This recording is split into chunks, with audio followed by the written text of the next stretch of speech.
जी। अरे चंदा चोरो चुप रहो, ठीक है? तुम्हारी भाषा में मुझे भी जवाब देने आता है। चारा खिलाएंगे भैंस के साथ खड़े होके। आपकी पार्टी के लीडर भैंस के ऊपर वो चारा ये बायोलॉजिकल चेक कर रही है, कौन है? अगर मैं इनसे कहूँ लालू प्रसाद यादव का बायोलॉजिकल बेटा नहीं है तेजस्वी, तो अच्छा लगेगा? नहीं ये बताइए, मैं कह रहा हूँ ये बात करने की तमीज सी क्या है, सलीका? ये चारा खाने से यही हाल होता है, असर सीधा दिमाग पे पड़ता है। जो लोग चारा खाते हैं इंसान हो गए, पार्टी पता नहीं क्यों। अरे भाई हमें ये सर्टिफिकेट नहीं चाहिए चारा घोटालों का। अरे भैंस के गोबर से नहाने वालों, बस करो। गोबर बुद्धि में है क्या तुम्हारी? नहीं बुद्धि में है। इज्जत की एक दो बात, इसका मतलब ये नहीं कि तुम सबसे बदतमीज प्रवक्ता नहीं हो। इनका भी टेस्ट कराइए, ये बायोलॉजिकल नहीं है। आगे इस वीडियो में हम देखने वाले हैं कि कैसे गौरव भाटिया ने कंचना यादव को डिबेट में अच्छे से धो दिया है, क्योंकि कंचना यादव मोदी जी पर कमेंट कर रही थी कुछ भी। हार से ये ऐसे बौखला गई है कि इन लोगों का दिमाग ही काम नहीं कर रहा है कि क्या बोलना चाहिए, इसलिए मोदी जी पर कुछ भी बोल रही थी। तो इसी बात पर गौरव भाटिया ने भी इसे धो दिया है और इसे चारा चोर, गोबर खाने वाली और भी बहुत कुछ गौरव भाटिया भी नहीं छोड़े बोलने के लिए, जिस पर ये चिढ़ गई और डिबेट में कुछ ज्यादा ही चिल्लाने लगी। पर उसके बाद ये एक अपनी कही गई बातों में खुद ही फंस चुकी थी, तो इसलिए अमित देवगन ने भी इसे धो दिया है। तो अब आए क्या हुआ आप खुद से ही देखिए इसकी धुलाई को। समस्या क्यों है तपस्या से मोदी जी की? अमीर जी इसलिए है कि जब एक हिंदू जो सहिष्णु है वो देखेगा कि उसके प्रधानमंत्री में इतनी सात्विक शक्ति है, इतनी ताकत और ऊर्जा है, और वो ईश्वर की तरफ जो है ध्यान लगाता है, तो इनको लगता है कि इनको चोट लगेगी, चोट लगनी चाहिए। कंचना यादव करोगे कि हिंदू जागृत ना हो, ऐसा होता नहीं है। और एक बात और कह दूं, एक बात बड़ी महत्वपूर्ण है अमीर जी, 10 सेकंड। उस पार्टी के प्रवक्ता का मैं क्या जवाब दूं? एक बात और, उस पार्टी के प्रवक्ता का मैं क्या जवाब दूं जिसके मुखिया ये कह चुके हैं कि वो बायोलॉजिकल नहीं है? मतलब जग हंसाई कर रहे हैं प्रधानमंत्री नरेंद्र मोदी जी। अरे तब करना है, जाइए तपोवन, जब 4 तारीख के बाद आपका रिटायरमेंट हो जाएगा। अभी तो आप कार्यकारी प्रधानमंत्री हैं इस देश के, और आपका दायित्व बनता है घोटाले वालों 200+ रैलियां की, उस तो मैं गिफ्ट करूंगा। अरे चुप रहिए गौरव भाटिया जी। अरे चंदा चोरो चुप रहो, ठीक है? तुम्हारी भाषा में मुझे भी जवाब देने आता है। चारा खिलाएंगे भैंस के साथ खड़े होके।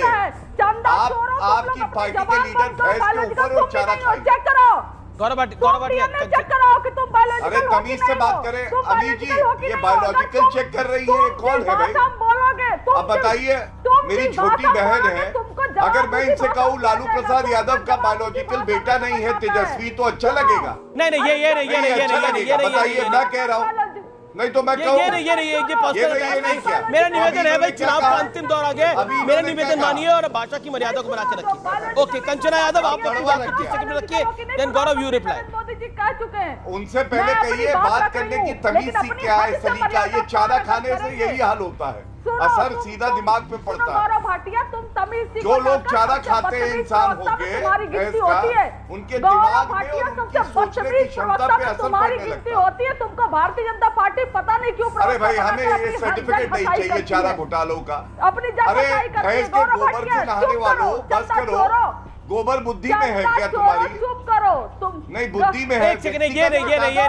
देखिए मेरा बड़ा रेप्यूटेड शो है, मुझे लगता है भाषा की शालीनता रखिए। ओके मैं एक ऑडियो खोल रहा हूँ।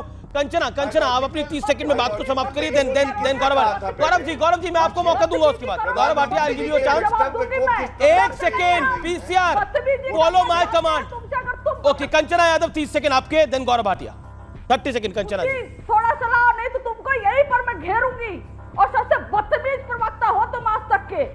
चलिए कंचना आप अपने विषय को रखिए प्लीज।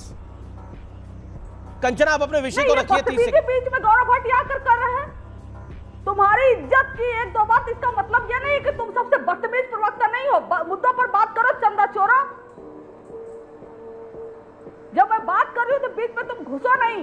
अपनी अक्ल, और तुम नॉन बायोलॉजिकल हो, तुम्हारे प्रभु नहीं देखिए ओके गौरव भाटिया को लेके आइए। जी गौरव भाटिया को लेके आइए। 30 सेकंड गौरव भाटिया को दीजिए। Gaurav Bhatia, and let's not get personal. Kanchana ji मेरी हम्बल रिक्वेस्ट है, और आप भी गौरव बोलिए। अमीर जी बहुत सम्मान के साथ एक बात कहता हूं, चर्चा अच्छी चल रही थी, विषय पे चल रही थी। नरेंद्र मोदी जी के बयान को तोड़ मरोड़ के बायोलॉजिकल पे लाई और व्यक्तिगत टिप्पणी करके कहा इनका भी टेस्ट कराइए, ये बायोलॉजिकल नहीं है। अब आप मुझे बताइए इस तरह की व्यक्तिगत टिप्पणी करने की क्या जरूरत थी? लेकिन मैं फिर भी चर्चा पे रहते हुए एक और बड़ी बात कहता हूं, नरेंद्र मोदी जी वो प्रधानमंत्री हैं जो विकसित भारत की बात करते हैं। और आपको मालूम है विवेकानंद जी शिकागो जाने से पहले जब वो ध्यान लगाते हैं, उन्होंने विकसित भारत का सपना देखा था। उस सपने को कोई साकार कर रहा है, आगे बढ़ा रहा है मजबूती से, तो वो नरेंद्र मोदी जी हैं। इसलिए ये जो ध्यान लगाने की प्रक्रिया है, ये इतिहास के पन्नों में स्वर्णिम अक्षरों में दर्ज की जाएगी कि ऐसा भी प्रधानमंत्री आया था जिसने विवेकानंद जी के सपने को साकार करने के लिए अथक परिश्रम और प्रयास। जी नरेंद्र मोदी जी तो ध्यान लगा रहे हैं, ईश्वर से प्रेरणा ले रहे हैं, लेकिन जब अखिलेश यादव मुख्यमंत्री पद से हट रहे थे तो उनका पूरा ध्यान कहाँ केंद्रित था। ये एक बड़ी अच्छी तस्वीर है, टोटी चुरा ली सरकारी बंगले। अब उनको याद किस लिए किया जाता है? मुजफ्फरनगर दंगे, टोटी चोर, 200 रुपए की टोटी चुराई, ध्यान सारा टोटी पे था। क्या एक मुख्यमंत्री के ये लक्षण होने चाहिए? आप बताइए मुझे, ये बड़ी दुख की बात है। प्रधानमंत्री ने भी इसका जिक्र किया था अपनी एक चुनावी रैली में।